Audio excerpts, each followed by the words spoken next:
Jessie Reyes is featured on this project. Young up and coming star. She's on 2 songs. How did you find Jessie Reyes?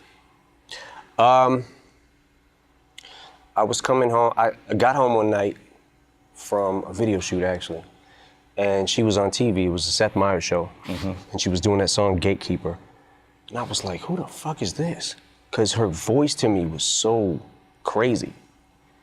So I rewound it, and I was like, oh shit, I gotta check her out. So I went down the wormhole of looking up shit, and I was like, yo, I really wanna fuck with this chick, because she, right now, my personal opinion, I think she's gonna really blow up. That's my personal opinion. I've seen people, very talented people, not do that, but I think that I would put my money on her that she will absolutely be huge. But I don't even know if like necessarily in the pop world or anything like that. I don't feel like she does pop music. I feel like she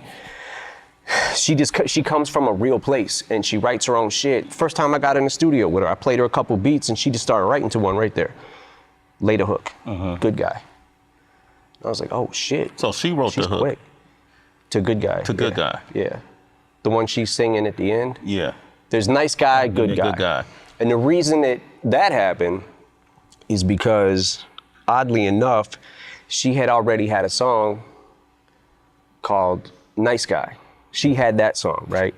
So I think that was the last day I was in LA. I came back home and wrote to that one.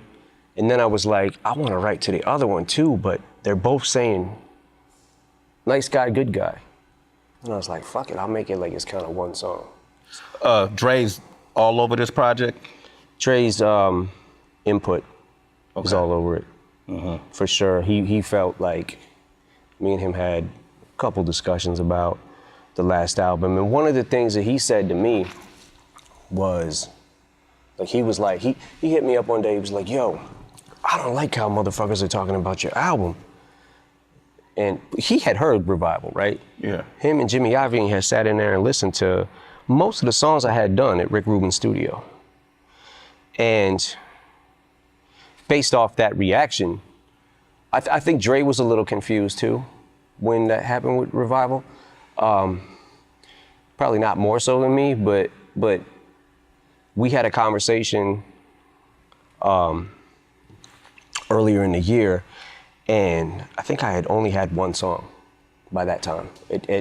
This was like January. Yeah. I had the one song and was thinking about releasing it, and then wrote another song. When I got back to Detroit, recorded it. Like, okay, now I got 2 songs. I might as well do a fucking album.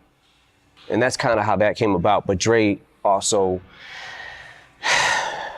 there's a couple songs that he kind of deaded them just because he didn't have a good reaction to them, and he also felt like one of them was going a little far.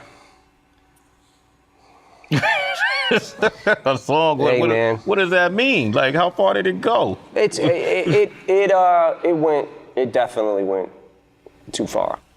When you say go too far, I feel like Kamikaze was the place where if you were ever going to go so-called too far, this is where it would be. You did the BET verse for the rap cypher, and in it, you covered a lot of content that was relevant to the world we live in today that some folks want to sweep under the rug, and this is my own personal opinion.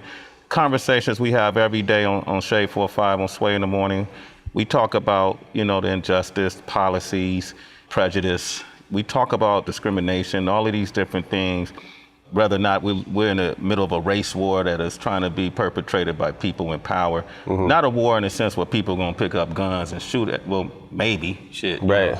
But in terms of psychologically, the whole nine. So when you did that verse on the BET cypher, what I thought why it was necessary, King Crooked had a song called I Can't Breathe, where he talks about, man, we can't just be the only ones saying this. White rappers shouldn't stay quiet. White rappers shouldn't stay quiet. I can't tell you how hard that line hit me. It was to the point where I'm like, this is how strong I feel about something.